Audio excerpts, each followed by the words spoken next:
Hello. I really thought this would be a review video, first of the year with, 2.5 weeks left until T-Day, Tariff Day. I really wanted to do a video reviewing some stuff because I have a backlog, but I am sick. I am stuffy. I've been down for a couple of days now, and that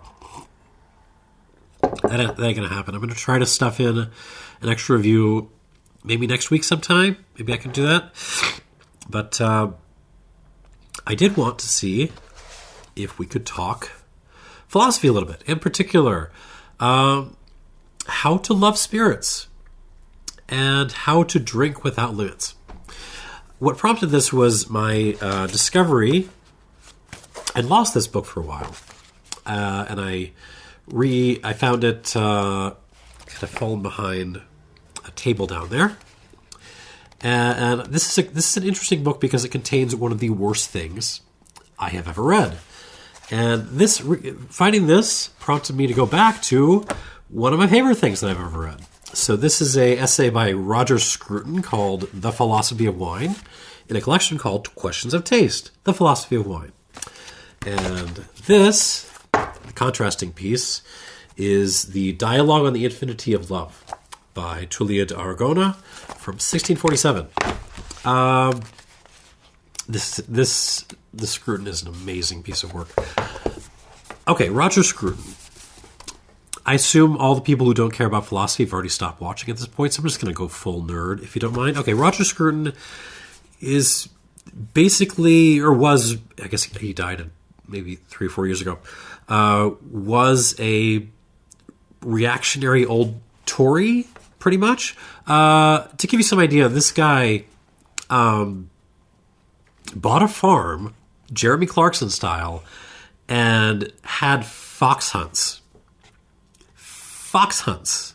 Like, who does fox hunts past, 1960?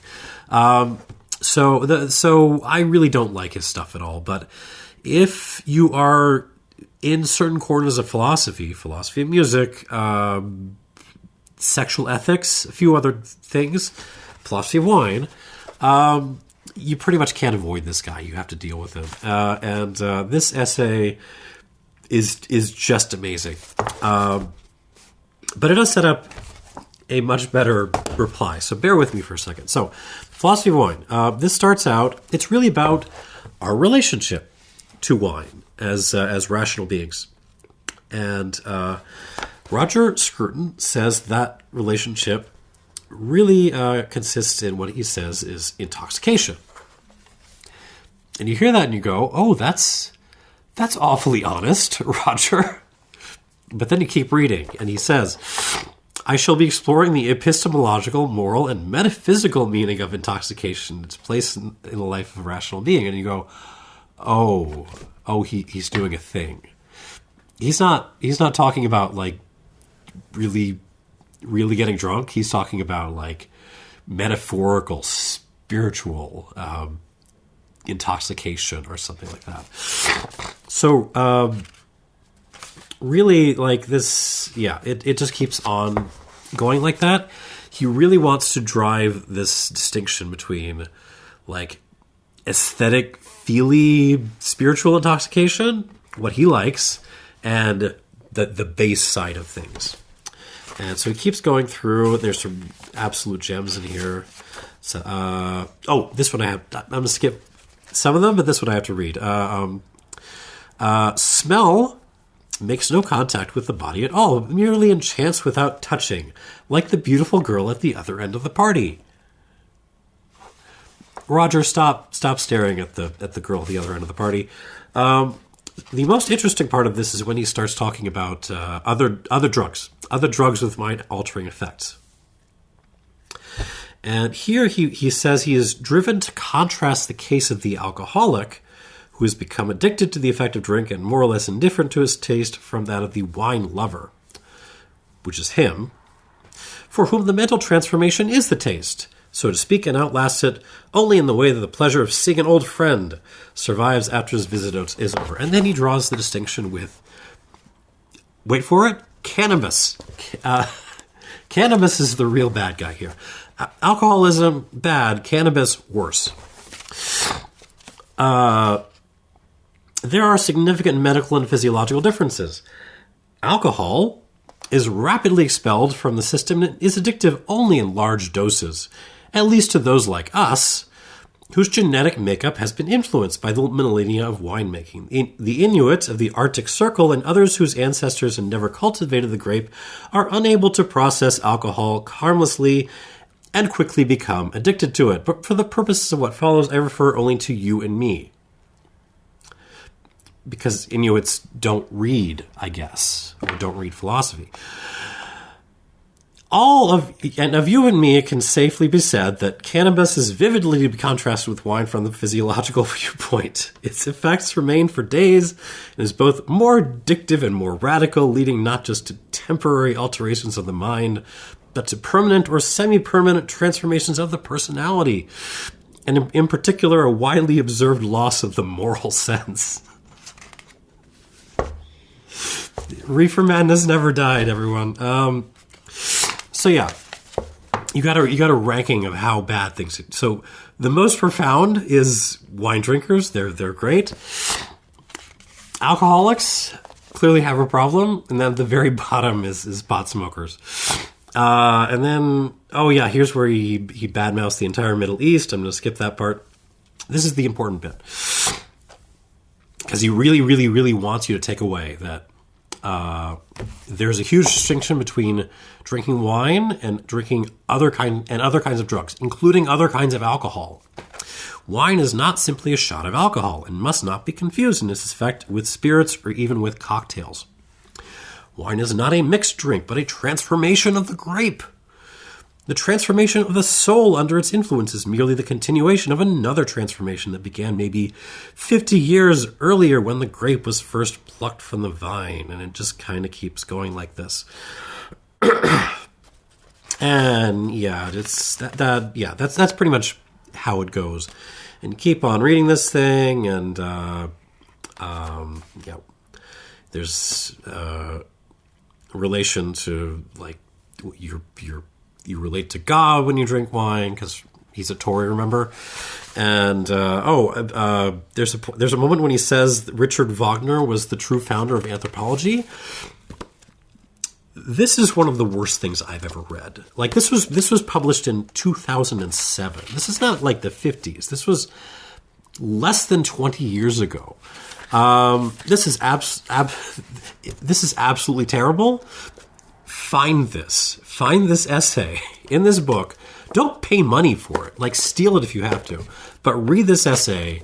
I highly recommend it if you need to know what is the bottom, what is the floor for what philosophy can be. This is as low as I've ever seen. So that's Roger Scruton. Anyways, but it's not just that it's so amazing. It's that he's using a kind of fusion of, pontification and not even really argument, just pontification really, and Tory ideology to justify a philosophical distinction which is really very questionable. And ultimately, it comes down to this. What is the difference between an unhealthy relationship to alcohol and a healthy relationship to alcohol? Well, it's because like who are the drunks? Who are the alcoholics? Not us, not people like us. The poor, the people of other cultures, other people, not us. We don't have those kinds of problems. Why? Why is that? Because we drink wine. We drink the good stuff.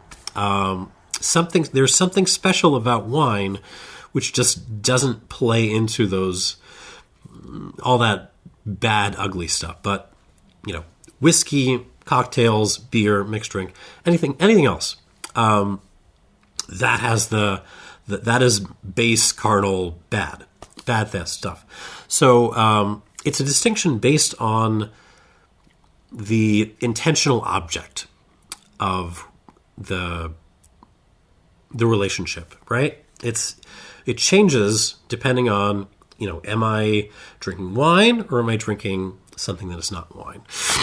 And that is just a really, it's ridiculous. It's a ridiculous argument on its face. Alcohols as chemicals do not care what the label says. They do not care how much money you paid for them. They do not care what other stuff is in the solution. Like it doesn't matter up to a certain point. And you need to be aware of that. And if whatever stories you want to tell yourself otherwise, they're going to get you in trouble. So yeah, there is that. But the other interesting thing about this, and the reason why I'm going to get to Tullia in a second, the reason why I find this really philosophically interesting is it parallels exactly the same kinds of moves that tend to be made in philosophy of love. Now, I'm going to let you in on a little secret. There aren't a lot of good texts out there on the philosophy of love. There's a lot of them. Most of them are just terrible. They are god-awful. And I know because I've read a whole bunch of them. One of the things you tend to see very frequently, particularly people coming from a more theological direction, particularly bad theological directions, is a similar kind of distinction between different kinds of love that is made on basically the intentional object of the loving. So, for example, the best kind of love directed towards God, or the soul or something like that. It's pure. It's pure. It's nice. It's fulfilling, and all that good stuff. By contrast, love targeted towards, sexy hotties of your preferred gender is base. It's carnal. It's animal. And maybe it's okay if it's, sanctified and, results in offspring and all that stuff. And, maybe there's some other kinds of love in between. Friendship, right? This is extremely common in philosophy of love. And I think it's just as wrong there as Roger's little distinction in this essay of his. So what I'd like to do is, on the one hand, get a better way of thinking about distinctions of different kinds of love on the table, and then apply that to this kind of problem. Not wine. Well, wine too, but towards love of spirits, towards what we are doing. Because one of the amazing things about this book is, there are, if you like, good and bad kinds of love. But don't think the good kinds of love are particularly pretty or fun, because they're not. And that's part of the big message of this book, and I absolutely love it. All right.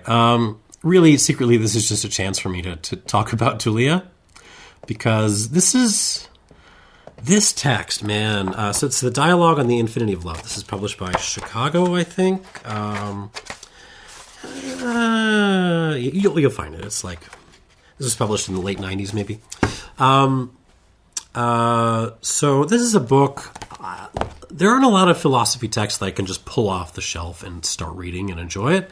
This is one of them, because it's just tons of fun. It's very weird. It's very witty.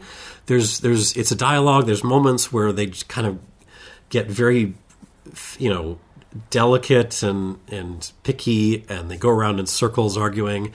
And just when you're going to start to complain, the characters go, geez, this is dumb. We're going around in circles. And you go, oh, they were messing with me. It's that kind of book. It's just fun to read. And then at the moment when it needs to kind of just step back and, philosophically speaking, hit the ball, it does it really, really well. There aren't a whole lot of those moments, but they're in there. Okay, so context for this. Let us go back to Renaissance Florence, where dialogues on love were a big old booming business. So what had happened? At the end of the 15th century, you had the first translations of Plato into Latin ever. This was like I think they were done in the 1470s by Ficino. I don't think they were published until the 80s. But yeah, so most of Plato was unavailable until then. And then it was there for Latin readers, including the Symposium, including the famous Platonic dialogue on love. And this set off a couple of other writers. I think the first one to write in the Italian vernacular was Bembo. What's his first name? Pietro? I think it's Pietro Bembo. Also deserves some discussion. I'm going to leave it until another time. But the big guy was who really set off the flurry that this kind of came out of. So this was what 15. When was this published? 1547. Sorry. So 12 years before this, you had the publication of a set of dialogues on love by a character with the pen name of Leone Ebreo, Leo the Hebrew, who was actually, underneath that, Judah Leon Abravanel, this fascinating character, one of the most prominent Sephardic Jews from the Spanish court, before they decided to either convert all the Jews or kick him out. Leone Ebreo was one of the characters who escaped and fled to Italy as a result of that. And while he was there, he wrote dialogues on love, which are amazing. So you're coming from this Jewish mystical tradition. And then they were published in 1535. Right after he died, they found the manuscript. And it was a sensation. They did 1 billion reprints. And then every intellectual in Florence was just writing their own version of these dialogues.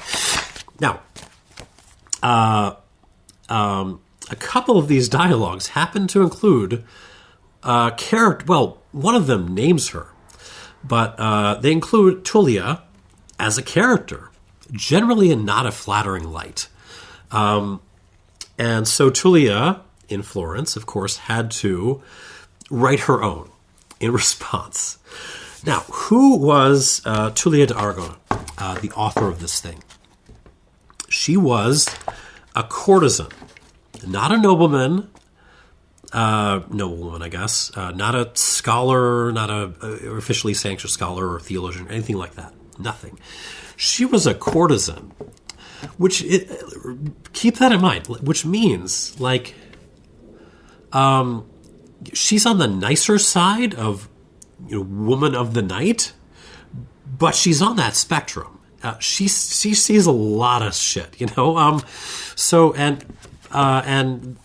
of was persecuted throughout her life for not, sticking to approved courtesan dress codes and things like that. For these people were not held in high repute or anything, but despite that, Tullia was respected as one of the great minds of her generation by pretty much everyone, even people who didn't necessarily like her.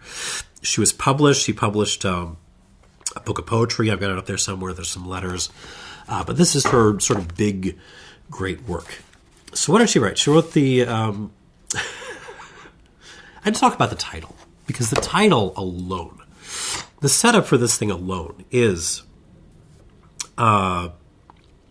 immediately, if you understand the context, that she's going for the throat. Because it's the dialogue on the infinity of love. The word God is not mentioned at all in this title, but it's absolutely implied, because infinity, love, are two of the most important descriptions, names of God, in the tradition of the time. So you go back and read the first letter of John, fourth book, I think, 4. You have the discussion of the virtues at the end. You have the big climax, and and God is love. God is love. So we've got that side. On the other side, infinity. Infinity as a name of God goes way back into particularly the Greek tradition, the early Greek fathers. Sorry, I'm sick. Bear with me. So, yeah, the long tradition of mystical theology, sometimes called negative theology, but really mystical theology. God as infinite is there in Dionysius the Areopagite. I think it's in Maximus Confessor too. I have to double check. It's absolutely much more prominent in John Scotus Eriugena, who translated those two characters. By the way, if you can only pick one medieval philosopher to read, go read Eriugena. Oh my God, what a beast.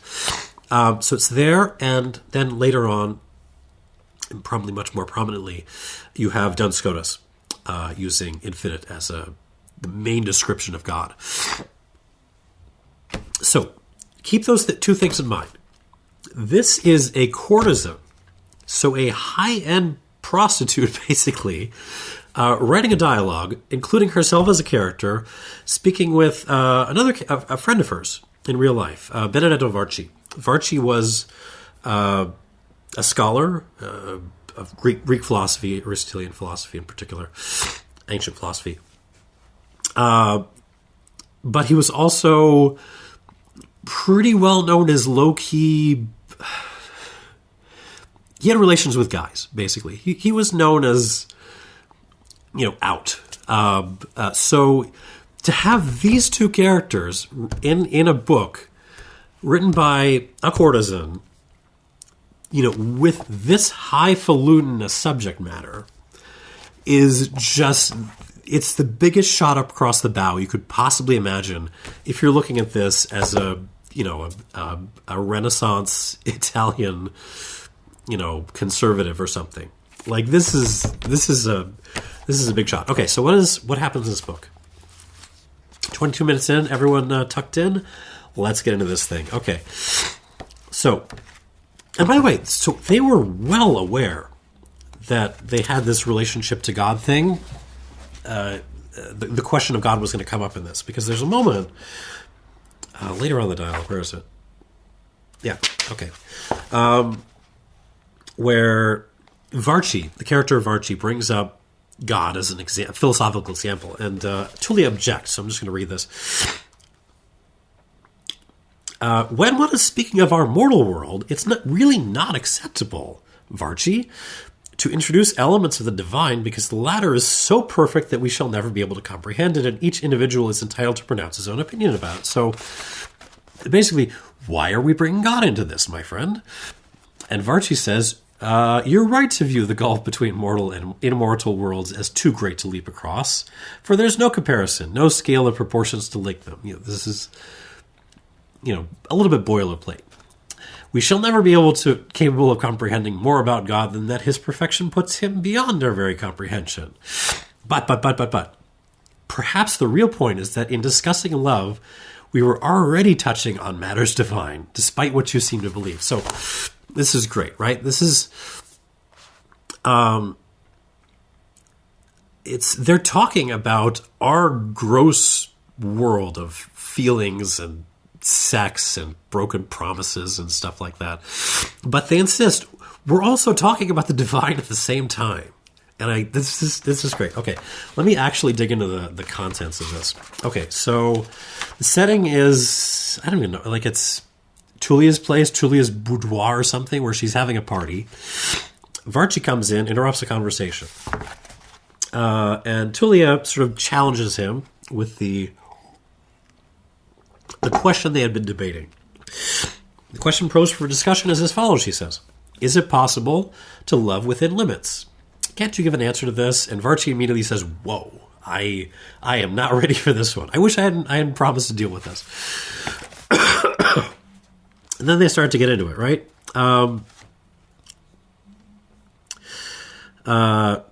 So, yeah, then he asks, well, okay, what do we mean by limit in this case?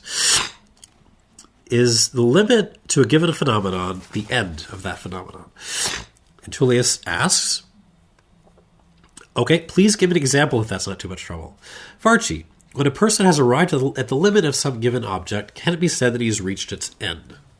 Tullia, I'd like that to be made a little clearer. Varchi, when a surveyor, as he measures a field or any other area, has reached its furthest limit in such a way that there is no part of it left over to measure, would you say he has reached the end of it? Tullia, yes, I would say so. To me, phrases like the final, ultimate, limit, and end of whatever it may be seem to have the same meaning. And he says, that's well answered. What are they talking about here? Basically, in the background of this discussion, I should have brought tissue or something. My nose is all clogged. In the background of this discussion is Aristotle. Aristotle's physics. You know what? I'm going to pause this and actually go get myself. Okay, I just had a couple of coughing fits. Hopefully, that's the end of that. In Aristotelian physics, the concept of an end, a telos, is incredibly important because the limit, the telos, is what defines the form of the thing. I mean, literally, it defines it. It gives it finitude. It gives it sharp edges. And that's also true for activities. So it's not the same thing as like an intention. It can be an intention, but it's a little bit more broad than that. It's what completes the action. Sorry. So, say I'm doing a bench press or something, right? The telos is the bench press is the completion of the lift. It's the lockout. So I have the bar on my chest. I'm pressing up. Action is still going. Once I hit lockout, the activity is over. Once I hit the telos, activity ends. But it doesn't always have to be that way. So sometimes an activity, once it hits a telos, can terminate in a different activity. So, for example, if I'm throwing a ball, that whole process of winding up and letting loose and the throwing it proper terminates once the ball has left my hands. Once it's reached that telos, that activity is over. But it does terminate in another activity, which is the ball flying over off in the distance. Now, the highest form of being in Aristotelian physics is, oh God, I don't know if I'm going to be able to make it through this, is what he calls entelechy, which is impossible to translate, really. Entelecheia. It's something like the concept of continually being in your own end, in your own limit, within your own limit. And the already being completed, but continuing in activity in that state of completion. So to the point where you can never add or really subtract anything. The test case for that is the concept of the planets, the heavenly spheres in Greek philosophy. The planets just happily go around in their little circle. They just go around and around and around, and they're never going to waver from that. They're never going to change. They're just doing their thing on and on and on into perpetuity. That's entelikeia, and that is basically divinity in this conception of things. Like, you cannot have a better state of being than that. So to be perfectly defined and to be within that definition. And that's the Greek conception of the gods, basically. And there's a long tradition of this that gets passed on into Christian theology. So the idea of God as a perfect being, perfect substance, unchanging, without relations, so on and so on and so on. That being said, there is an opposing tradition because there's an alternative conception. To not have a telos from this kind of Greek Aristotelian perspective is a bad thing. To be infinite is a bad thing because it's like you aren't defined. You aren't really anything. You aren't here nor there. You aren't this nor that. You're just kind of like blurring all the lines all over the place. There's certain conceptions of infinitude which are okay in the Greek. Well, that comes up in this text. But generally it's something they don't like to think about because it's a deficiency, it's a flaw. That said, in the tradition of mystical theology, that is not a flaw, that is a privilege. It is a privilege to be undefinable and unknowable, and sort of superlative in that sense, beyond definition. So you have within theology these two kind of the dance of these two conceptions of God. Like on the one hand, why is God so great? Well, because he's a perfect. I shouldn't say see, because God is a perfect substance. Well, why is God so great? Because God is a radiant darkness. It's that kind of thing. So, anyways, that's the question here. Is that's the background of this? Is the question of Aristotelian teleology. So, it's the question of whether there is a telos that would complete love in the sense that they're talking about, right? All right. So, and then they start getting to this. They start talking about the like verbal and noun forms of love. That's not actually super important if you read through it, because what they really need to get on the table is time. So the duration of love across time, because this allows Tullia to get a really good objection on the table. I'm just going to skip ahead. No, sorry, went past it. Okay, basically, so Varchi is taking the position that love is without limit. Love is without an end. And Tullia is eventually going to be right there with him, but she wants to play with him a little bit, toy with him a little bit. So she poses this objection. I'm prepared to concede all you have set up until this point, but it won't do you any good until such time as you can prove that love is without end. And that is something you're going to find very hard to do. And Varchi says, what reasons can you adduce to prove that love has an end? What experience do you have? And Tullia says, surely you know far better than I do that innumerable men, both in ancient and modern times, have fallen in love. Then, because of anger or some other feeling, whatever the reason might be, they have stopped loving and jilted the woman they had loved. Varchi says, I wouldn't claim to know this better than you. However, yes, it is true that countless men and countless women, both in antiquity and the present era, have been in love, and that whatever the reason may have been, they fell out of love, and many times their love turned into hatred, which is much worse. So what do you wish to infer from this? That love has an end and that one can love within a limit? I think you'd be deceiving yourself. However, since I know how intelligent you are and I can see you smiling away there, I'm sure you were trying to catch me out. And they keep going with this. And there's an important part I want to go back to in a second. But there's a sharper formulation of this objection. Tullia says, don't you believe there are some individuals who love in order to achieve their own end, and then when they have fulfilled that desire, love no more? So, you want the thing, you want the sexy hottie of your preferred gender, and you may even tell yourself that your love is perfectly pure and so forth and so on, because, the lies we tell ourselves.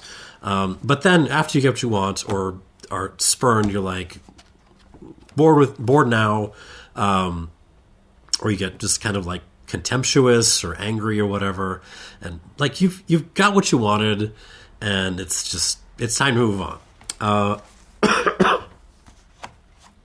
So don't you think there are these people who do this? Varchi, no, madam. Tullia, you show yourself to be a little inexperienced in matters of love. forgive me for pointing out that I have known a lot about such things and still do. Varchi. I too know, and I have known the vicissitudes of love. Tullia. So what do you say? Varchi. I say theirs is no love, and they are not enamored. They are not in love. Tullia. They would insist that they are. Varchi. They do great wrong. They deserve a severe punishment.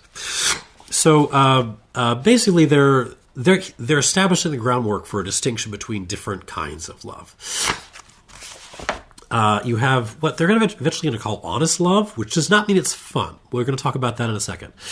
But that's the love proper, love as infinite. And then you have, you know what? You can't even call it bad love or base love or anything, because there's a point later on. Let me see if I can find it, where Tullia doesn't want to make it sound like that.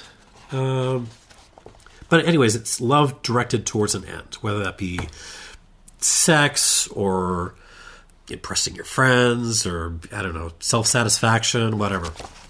Some finite thing where once you achieve the thing, the loving's going to stop. So she makes the point, this is a little bit later on, I am well aware that humans cannot be reprehended or praised for the instinctive drives that arrive from our nature. Hence, the first type of love, finite love, is not to be blamed either in the plant or the animal kingdom, and it should not be called lascivious or dishonest in them, or indeed in human beings. Rather, it can and should be lauded to a greater extent in humans, because they're capable of generating offspring of a more noble and worthy caliber than plants and animals can. And importantly, there's some Platonist stuff in here, so it's not just about, babies. There's other kinds of offspring. Anyways, sorry, stuffy nose. So, you got this distinction between two different kinds of love. Infinite love and finite love. We'll get into more of what the first one is anyways. The interesting thing about this, and what's really fascinating to think about this, is not a distinction based on what the intentional object of the feeling, the emotion, the act, whatever it is. It's the same for anything. So, can you have a finite love of God? Absolutely. And you do. You love God until God spurns you, or you get what you want, and then you're out of there. That absolutely happens. And even they bring up the question, because Tullia is suspicious of the Greek philosophers because of the whole pederasty thing, and they're clearly flirting a little bit with the norms of 16th century Italy here. But it's very clear in this kind of distinction that it really does not matter in the morality of it whether the love is heterosexual, homosexual, pansexual, whatever. It doesn't matter what it is. The only kind of, I mean, there's obviously other ethical considerations that might play into this, like if you're dealing with boys, say, but it's ultimately the distinction is not at that level of what the object is. It's just, is there an end or not? And that's great. So they finally have to get on the table of what love as infinite would even look like. And right, so you got this first attempt at defining what infinitive in this sense looks like. So yeah, some people, what happens to a lover, a person who is really in love when they die? They're not loving anymore, right? So it's not infinite love. Varchi basically takes this question and asks, so tell me, Tullia, suppose I ask you if you can live without eating, what answer would you give? And Tullia is suspicious. What a fine question. How do you think I will answer? I would say certainly not. Varchi. Trust me, I'm doing some serious reasoning here. Later on. What you ought to answer now is exactly this. Just as the living cannot live without eating, so those who are in love cannot love within a set limit. If anyone with adduced classical or contemporary examples telling you that these characters, after falling in love, stopped loving and fell out of love, so to speak, when they died, you would have to confute them by saying that these people and those people who were once alive and ate, now they are dead and no longer eat. And this kind of works. So this proposes but it's a weird kind of infinitude. Like, what are we talking about here? Because clearly at some point, like, the person who is infinitely loved dies, and that dies. So we're talking about an infinitude which is not an infinitude of time. And they keep going on with this, and trying to work through what other kinds of infinitude would look like. Then the text really peeks into theology, just for one really cool brief moment, but it's the most important turning point of the text. So they're talking about the Greeks, and they're talking about the sense in which God can be infinite for the Greeks, which is the sense of duration. Time has no beginning or end. God can have no beginning or end. In that sense, they're fine with that. But then Varchi introduces another kind of infinitude. So Tullia says, I can easily see how matter can be infinite, but I can't quite make out how God can be called infinite, as you were saying earlier. Varchi, didn't I say that infinity as such cannot be understood? Besides the meanings we have mentioned, there is another infinite. This goes back to the people who stop eating when they die kind of question. What they call infinite of capability, that is, of perfection, and philosophers call it a vigor or a power. So infinitude of power. With all this, no one will deny that God is infinite in regard to time or duration, having neither beginning nor end. Consequently, God is called infinite even by the Peripatetics, so the Aristotelians. So there's a certain kind of infinitude of God that even the Aristotelians would be willing to sign on to, which is the infinitude of duration. But there's another kind of infinitude out there. The Aristotelians object to calling God infinite of perfection or of capability, power, because in that case God would move the heavens not in 24 hours, but outside time, beyond time. That is to say, suddenly and in a flash, for in one infinite capability or perfection, one would also find an infinite power. So the Aristotelians are piecing out at that point. And Varchi continues, that consideration may be correct for the Peripatetics, but is false in regard to the truth, as all theologians as well as many philosophers prove. So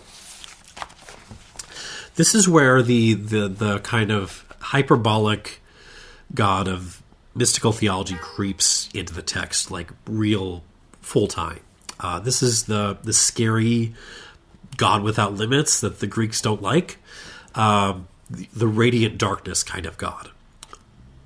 And this is the kind of infinitude they need to talk about, because it's not an infinitude of duration, of stretching, or of space, for example, of extension. It's an infinitude, so to speak, of the depth of time,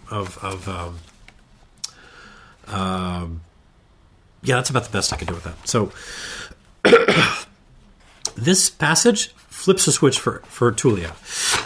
She says, now I'm really in possession of all the details, and I am on fire with such a passion for logic that if it is not too late for me to do so, I should like to devote myself to it day and night and learn nothing else. And Varchi is sort of making fun of her for this. She keeps going on like this because she's figured out what they need to do. Basically, she's figured out they're trying to get the conception of infinite love without end, love without limit, that they need. They have to map on the kind of imago Dei, image of God kind of thought. The image of this sort of undefined God of darkness kind of thing, the infinite God, onto the lover. And you get this passage. This is the big passage. Tullia says, love is infinite, for it is impossible to love with an end in sight. In other words, the desires of people in love are infinite and they can never settle down after achieving something. This is because after attaining it, they long for something else, and something else again, and something more after that. And so it goes on, one thing after another. They can never be satisfied. This is the reason why people who are in love can be crying one minute and laughing the next. They can even be found laughing and crying at the same time. This phenomenon is amazing in itself and quite impossible for mere normal mortals. Lovers entertain both hope and fear. Simultaneously, they feel great heat and excessive cold. They want and reject in equal measure, constantly grasping things but retaining nothing in their grip. They can see without eyes, they have no ears but can hear, they shout without a tongue, they fly without moving, they are alive while dying, they say and do the myriad strange things that the poets write about, especially Petrarch, who towers incomparably over all others in the description of the pangs of love. And what's great about this description is they get to it and they're like, oh shit, this sounds bad. I'm not sure if I'm okay with this. Varchi replies, it is indeed true. But those people who do not have and never had experience of the effects of love, as I haven't, always shall, if myself and my fancy I understand, will never believe it and will make fun of it. I know men who experienced love and later reproached others, thinking that they would never fall in love again, or that they would not be able to. But then they fell in it deeper than before and paid for their pride and ingratitude. Love is God, there we go, and a great God is love. Those who are more able and wiser than others have always been loyal and obedient to the God. As to myself, I know love's power well, and it can bear strong and true witness to it. I wish it had not been so. In fact, I wish it were not so now, for I would not be as miserable and wretched as I am now, and I will not die 1,000 times an hour, as I do and will by and by, forever and ever, for love has no end nor limit whatsoever, and feeds on lovers' minds, never to tire and become satisfied. You have made clear what I had no doubt about. This is still Varchi talking. Namely, that you had perfectly know the solution to such a question. So Tullia knew what all this all along. She was just playing with Varchi to get all this out of him. And Tullia replies, if it's the case that I had given a description of true love, then I am very sorry about it, because I would prefer the truth to be totally different from the way I've just described it. And therefore, I'd like love to have an end. I wish it wasn't like this. I love this book. I love this book. You have a distinction of two different kinds of love. And there's a certain kind of higher divine form of love, which we are capable of. And that is a nightmare. It is a mess. It is like the last thing you could possibly want for your life. They don't sort of push the theology of this two-part, but if you are a theologian watching 48 minutes into this, it would be super easy to take this description and just kind of flip it upside down and make it theological. Like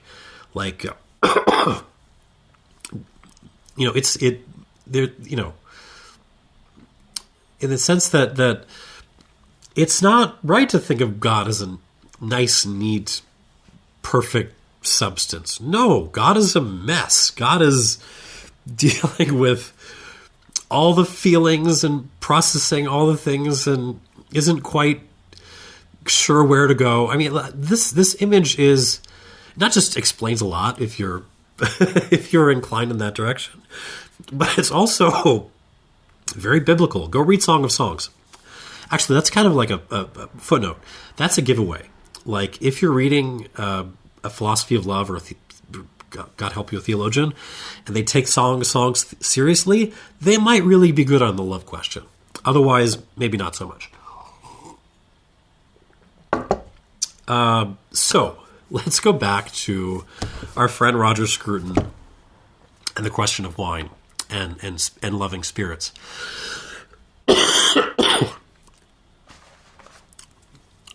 Oh, God. Sorry, I need... One more time. Okay, I think I can mostly breathe again. So back to Scruton. and this whole question. So, it doesn't make a damn difference whether it's wine or cocktails or spirits, fine spirits. It's about whether it's whether you love your drink of choice with an end or not. And there are problematic and unproblematic versions of approaching, say, a fine spirit with an end. Maybe you just want to look cool in front of your friends. Maybe you want to relax a little bit before you hit the bar, or go flirt with the girls or whatever. That's normal. That's fine. That's great. It can get pathological, of course it can, and you need to watch out for that and be honest with yourself about that. But that's perfectly fine. You can have an end-bearing relationship to your spirits. But there is also an infinite love of spirits, which seems possible, and that is its own kind of nightmare. If you're with me in this, you know what it is like to love this stuff so much you have it stuffed all in your cabinets and you don't know what to do when friends come over and you have to explain it to them. You always want to try the next new thing. You always want to go back and explore your old favorites. You always want to discover some little taste you haven't had before, or try some new little variation. And sometimes you want to try lots of different kinds of things. And sometimes you want just the one distillery, just the one producer, and you just want all the variations on it, just every little new shade of character that it has, and you cannot get enough of it, and you keep grasping exactly as Tullia describes here. And that's honest love. That is true love, if you like. And God help you. God help you if you suffer from it. So, yeah, forget Scruton. It's not about aesthetic intoxication, about the pure spiritual appreciation of spirits or whatever. No, it's about falling into these this damn stuff and not being able to haul yourself out of it. And that is my life. And wow, I am almost an hour into this. I hope you enjoyed this discussion. Got a little bit out of it. I'm going to try. I might try to lie down. Thanks for watching. Reviews back again soon, hopefully, when I can smell things again. And cheers.